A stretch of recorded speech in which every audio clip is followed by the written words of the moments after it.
For the first time in her 30 years of practicing law, Chief Judge Frances Tydingco Gatewood is addressing allegations of jury misconduct.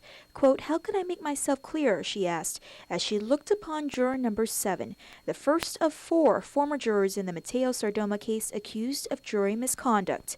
Gatewood is referring to specific instructions she gave repeatedly throughout the 5-month trial, cautioning jurors not to speak at all about the case to anyone, including fellow jurors. Juror number 7 took the stand today and said she was merely joking when she wrote a Facebook post before jury selection that read, quote, "Jury duty, why in the world would the District Court of Guam choose me to be a part of jury duty? Oh boy, so not looking forward to tomorrow, your guilty son, LMAO," end quote.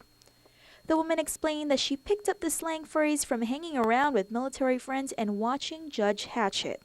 She was also questioned about other Facebook posts, but said those were related to personal matters, not the trial.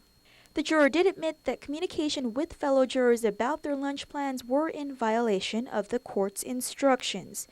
When Gatewood asked why the juror failed to disclose her friendship with an employee at the U.S. Attorney's Office during jury selection, the juror said she wasn't aware that's where her friend worked until a couple of months into the trial.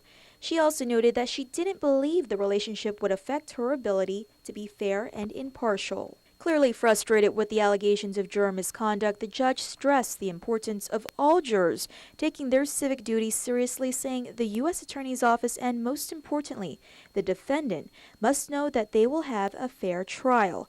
Gatewood adding she is working with the 9th Circuit's jury committee on the issue, as jury misconduct is becoming a problem with other judges as well.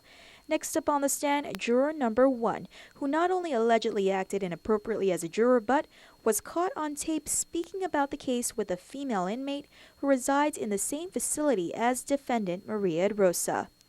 He told the judge he wasn't really close with the female inmate, that he visited her at DepCor, but said he would take her children to visit their mother in prison. The juror said he was merely trying to make the female inmate malagu when he told her his mouth watered after seeing the crystal methamphetamine during the trial, saying he was just teasing her but didn't mean it. The conversation was recorded at the Department of Corrections, and the juror went on to tell the woman that he went out and bought a plate of ice. He told the court that it was his way of telling the inmate that if she couldn't handle the temptation for the drug behind bars, how would she be able to handle it when released? He denied being under the influence of alcohol or narcotics during the trial and said he has never been dependent on drugs. Despite his multiple conversations with the inmate about the trial, the juror testified that it did not influence his decisions. Also called to the stand today was juror number 9, who admits she became Facebook friends with juror number 7 during the Sardoma trial jury selection. Juror number 9 contends she did not engage in talks of the case outside the jury room, but did WhatsApp with juror number 7 almost daily to give her a wake-up call for court. The court will continue an evidentiary hearing for juror number 1 on Wednesday afternoon. Reporting for Guam's News Network, I'm Crystal Paco.